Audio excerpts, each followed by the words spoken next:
Like I said the other day, I mean, it's been probably the roughest year as far as our church goes, and we had a smaller group last year we brought to camp, and like I said, we went with other churches, but we still had our own church time and everything else. And one of my seniors, her name is Campbell, and she came here with us, and a super sweet girl, loved the Lord, loved Jesus, and she tragically died on Christmas Eve. It was Sunday after church, and she was on her way to her dad's for Christmas, and she died in a car crash just about 3 miles from the church. Wow. And so she died that Christmas Eve morning, and I mean, we were all just devastated, all just in massive amounts of shock for it. And you know, she was really close to a lot of teenagers, a lot of kids, and you know, a lot of high schoolers, when they graduate, a vast majority of them, you know, I call it the 1%ers. 99% of them will just move on. And a lot of them won't even come to church. A lot of them won't impact the next generation. But Allie had already, I mean, she was sticking around. She was helping out. She was working with kids ministry.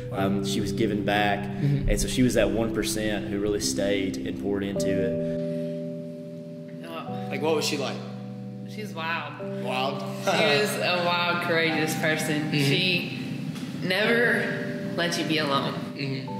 Like, me personally, I've been bullied so much.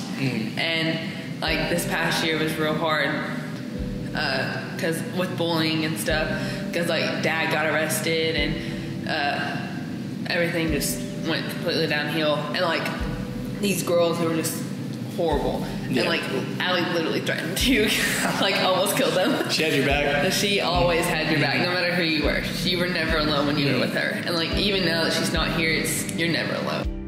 Whenever Allie died, you know, her mother was just distraught. I mean, she came to the car, and you know, I mean, it was one of those moments where there's nothing that you can do to prepare yourself for that. But after that, a couple days, I had a conversation with her, and I told her, I said, there's two ways we can handle this. I was like, we can run from God or we can run to God. I said, you know, either we can use this to propel the gospel, or we can use this to shy away from the gospel. And me and her both felt like Allie would want us to leverage her life, and even more her death, to impact students. And so that's what we immediately began to do. We began to reach out to people and, you know, say that our God is a good, good father. And I mean, he loved Allie just as much as we loved her. He loves her even more than he died for her. And we don't understand it on this side of eternity, but God has a purpose. And one of the students who's here with another church, he got saved at Allie's funeral. And I mean, and there was, as far as I know, there's 5 or 6 salvations because of that funeral, because we just celebrated her life. And I told her, I said, you know, you're going to get, a lot of people are looking at you right now, and pain's a megaphone. You can either use it in a negative way or in a positive way. And the same thing with Marshall shooting. I really tried to impact and say, you know, the whole world's looking at us, because literally all the news stations, I mean, our church got contacted by several news stations. They wanted to do articles, they wanted to come to our church and do all kinds of interviews and everything else like that. And I told my people, and I even told Gage and a couple other students, I said, this is a time where we can put Jesus at the forefront of the issue. Because you know, we firmly believe that it's not, you know, it's not this sin that's the problem, it's not that sin that's the problem. The problem is we don't have Jesus. You know, we don't love the Lord. I mean, the problem is, you know, there's lost people. And you can have all the control you want, but if people don't follow Jesus and don't fear the Lord, then these are going to continue. And so we just try to leverage all that for the gospel, man, and try to get people to understand there's a bigger story at play here than us. And for us to think this is about us is to be selfish. And so we just leverage it, man. And part of that leveraging for the gospel was, you know, when Allie passed away at her funeral, usually people get flowers, you know, usually people get by, you know, wind chimes or anything else. Her mother and me spoke, and she said, my daughter loved church camp. She said, my daughter went with you to, I took Allie to, I don't know how many church camps, 5 or 6 of them.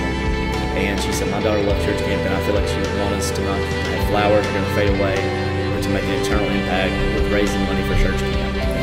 And so people, man, they cut checks, they donated, and I would say 95% of the funds that we are here with, that all our kids got to go for free. And that's one thing at Calvary we've been doing for about going on 9 years. If you go to our church and you're faithful and you're devoted, like, we get to go for free. You might do some fundraising, but you know, you get to go for free. We don't ask them to pay because they're broke.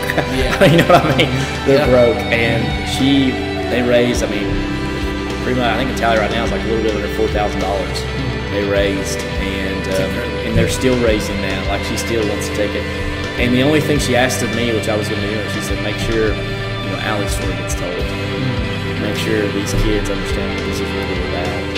Tell me a little bit about her camp experience. It changed her life. Changed her life. 100%. She went from doing whatever she wanted to treating Mom like she was an actual human being, to treating me like I was a human being.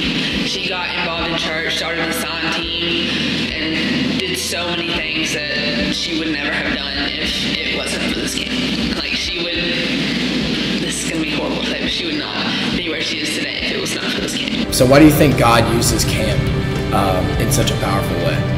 I think because it's a 100% Jesus zone. Like we even stressed that last night with our kids in a church group, that when you're here, they don't have their phones, they don't have distractions, they ain't got Fortnite, where we dropping, boys? I mean, they ain't got any of that. They ain't got none of that stuff going on. Nope. They have just got, I mean, from the staff, the great job y'all do, to the speaker, to even everything they do, from the POIs to everything is about Jesus.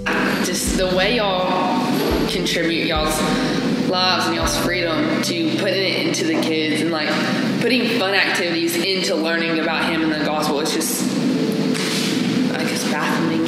So that's the big thing, is that very intentional about it's all about Jesus. From the moment we get off the bus to the morning celebration to lunchroom, everything. There's gospel conversations going on. It's a perfect environment for God to move. And if God doesn't move at camp, I don't know, your wit's wet. Where's it gonna happen? Yeah, the stage is set, everything is ready, and you just got to make sure your soul's ready for it.